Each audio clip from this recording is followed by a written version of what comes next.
Toto nie je práca, ale poslanie. Viete, čo mňa to neskutočne baví? Ten vzťah s tými ľuďmi.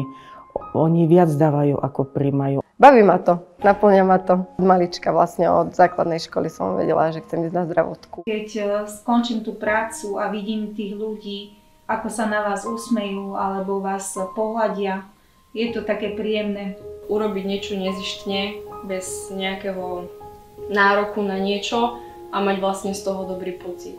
Vedieť byť taký ľudský, prístupný. Pokiaľ to človeka baví a má k tomuto vzťah, k tomuto povolaniu, tak, jak sa vraví, že je to robota hrou. Potrebujú našu pomoc a myslím si, že niekedy do budúcna, keby som ju ja potrebovala, tak by som chcela, aby sa tiež o mňa niekto s láskou postaral.